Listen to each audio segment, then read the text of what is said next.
संवाद मेळाव्यासाठी या ठिकाणी उपस्थित असलेले ज्यांनी आताच आपल्याला हुबेहूब आपल्या सगळ्यांच्या डोळ्यासमोर बाबासाहेबांचं दर्शन घडवलं असे आमचे मित्र शिवसेनेचे प्रवक्ते आदरणीय प्रदीप दादा देसले, कृषी उत्पन्न बाजार समितीचे सभापती आदरणीय गणेश बापू, मंचावर उपस्थित असलेले आरपीआयचे जिल्हाध्यक्ष आदरणीय अण्णासाहेब खेडकर,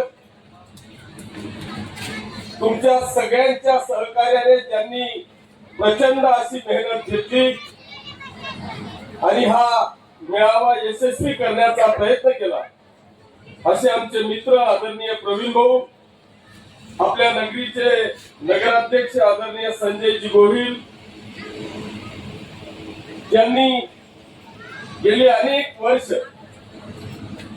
वंचित मध्ये एक प्रामाणिकपणे काम केलं अशा आमच्या आदरणीय साळुंके ताई,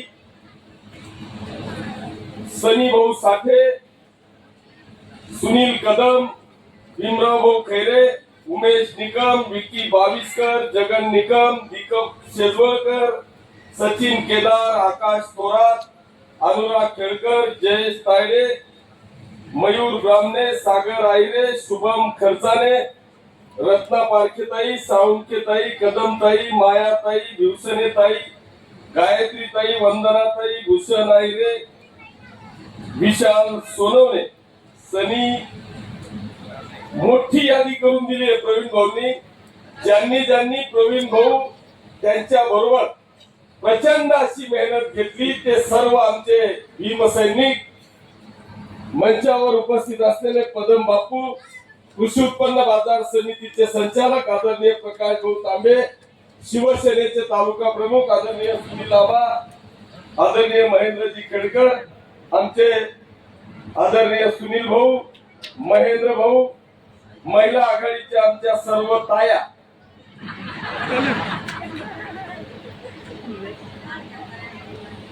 सिन्नरचे सरपंच, पिंपरीचे सरपंच, सर्व सन्माननीय व्यासपीठ ज्यांनी गेल्या 10 दिवसापासून अथक असे प्रयत्न करून या संवाद मेळाव्याला यशस्वी केलं असा सर्व समाज बांधव, समोर उपस्थित असलेल्या सर्व माता भगिनी आणि बांधव, मी पहिल्यांदा या सर्व आयोजकांच्या बरोबरच तुमचे सगळ्यांचे मनापासून आभार मानतो, आपल्याला धन्यवाद देतो की आपण, मला या पाचोरा तालुक्याचा माहित नाही पण या जळगाव जिल्ह्यात आतापर्यंतचा हा कदाचित पहिला एवढा मोठा मेळावा या ठिकाणी घेतला, त्याबद्दल आपले सगळ्यांचे मनापासून आभार मानतो, आपल्याला धन्यवाद देतो. बांधवांनो, मी जेव्हा या ठिकाणी बसलो त्यावेळेस मला फक्त एवढंच माहिती होतं की बाबासाहेबांची जयंती आली की त्या 14 एप्रिलला या महाराष्ट्रात आणि देशात जिथे जिथे या माझ्या गावाचा आणि तालुक्याचा हा समाज विखुरलेला असेल तो या 14 एप्रिलला 100% एकत्रित येतो, एवढंच मला माहिती होतं. पण आज किशोरप्पाच्या आमंत्रणाला मान देऊन हा एवढा मोठा समाज येईल हे मी कधी अपेक्षाही केलेली नव्हती. मी 14 एप्रिल नंतर दुसऱ्यांदा जर का या समाजाला एकत्रित पाहिलं असेल तर ते या किशोरप्पाच्या या समाजाच्या संवाद मेळाव्याला पाहिलं, त्याबद्दल तुमचे सगळ्यांचे आभार मानतो.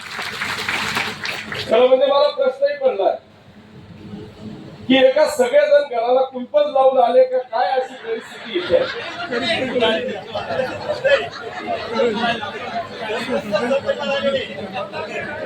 कारण हे सगळेजण फक्त मी माणसांचा मेळावा एकत्रित पाहिलाय, कधी कधी स्त्रियांचा मेळावा एकत्रित पाहिलाय.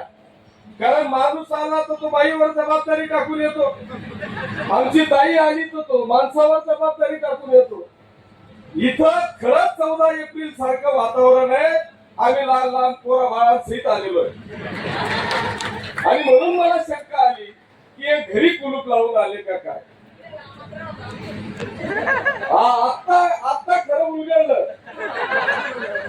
मायाताई म्हणताय आम्ही कीर्तनला चुल्यालाच आमंत्रण दिलं होतं. त्याच्यामुळे आपण नुसतं चुल्याला नाही तर इष्ट मित्र परिवारासह आले, हा एक मोठा आनंद मला या ठिकाणी वाटला.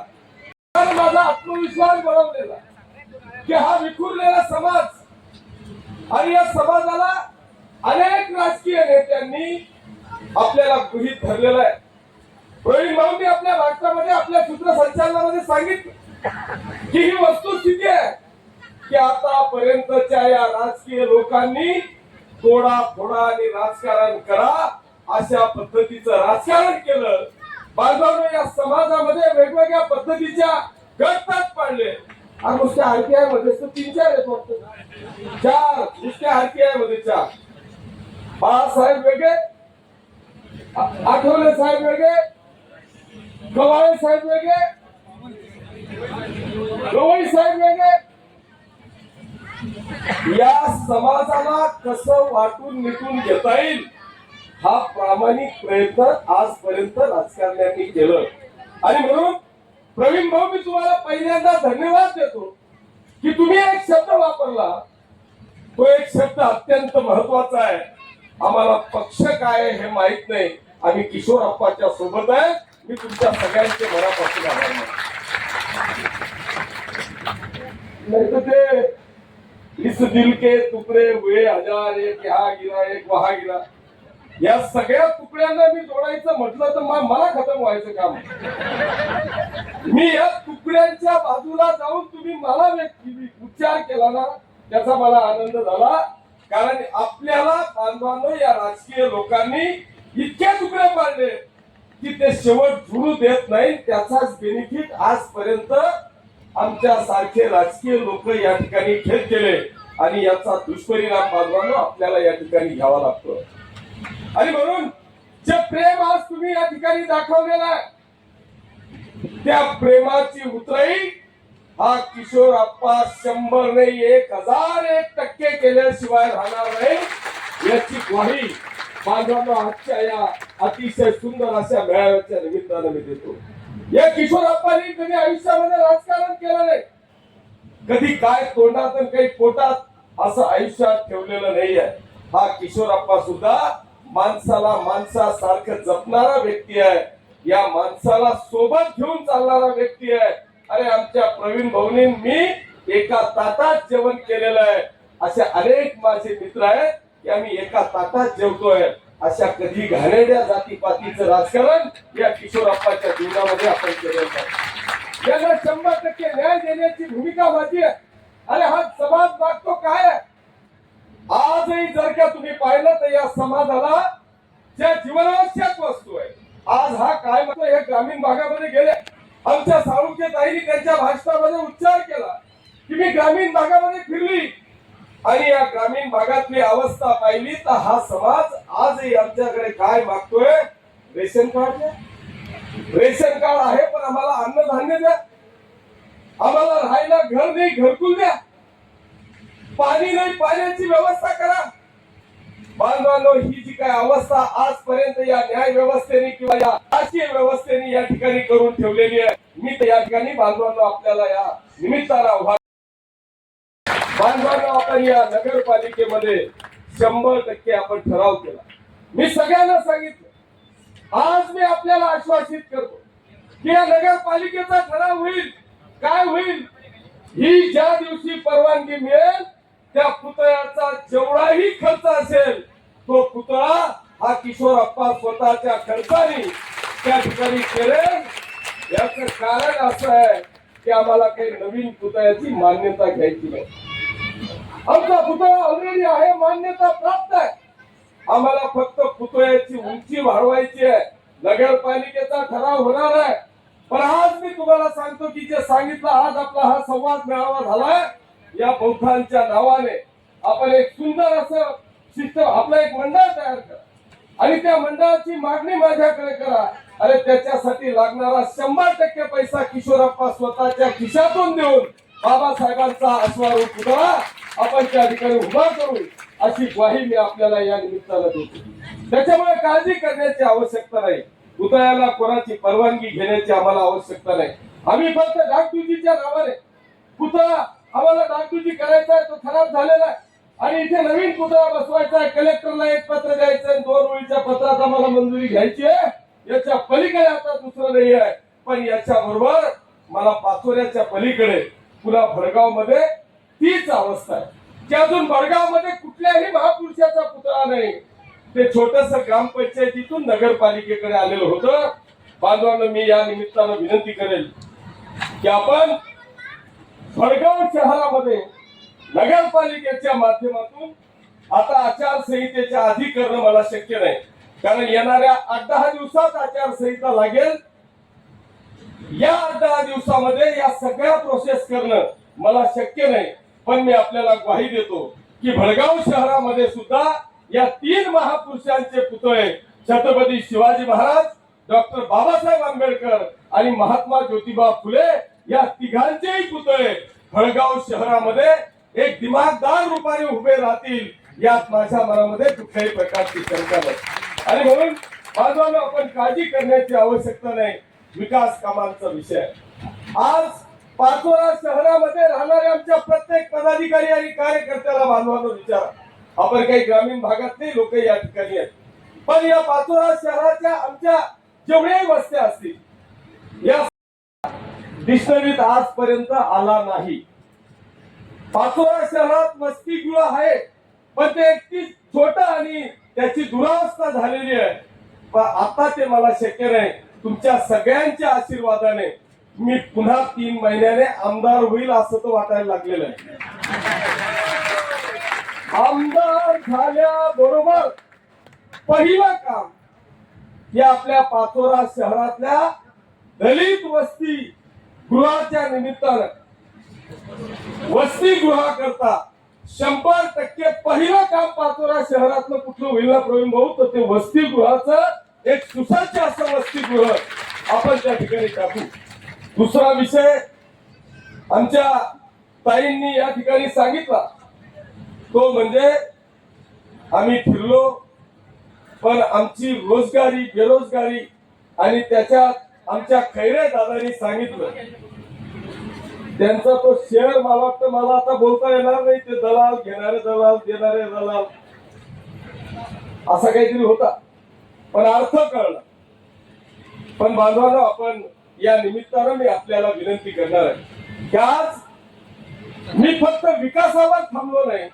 बांधवांनो, या पाचोरा आणि भडगाव तालुक्याचा एक वेगळ्या पद्धतीने आपण कायापालट करण्याचा प्रयत्न करतोय.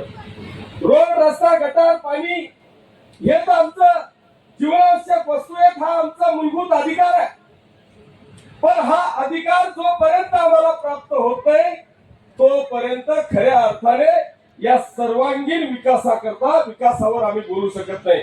आणि म्हणून बांधवांनो, मी आज आपल्याला अभिमानाने सांगेन की या जळगाव जिल्ह्यामध्ये या तुमच्या आमदारांनी 100 करोड रुपयाची सूतगिरणीला मान्यता आणली, त्याचा GR काढला. येणाऱ्या वर्षभरामध्ये 100 करोड रुपयाची सूतगिरणी तुमच्या पाचोरा शहरामध्ये उभी राहणार आहे.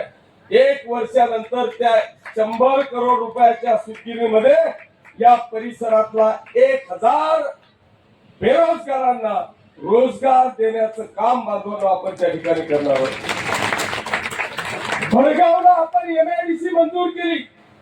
बांधवांनो, त्या ठिकाणी जवळपास 250 हेक्टर जमीन आपण अधिग्रहित केली.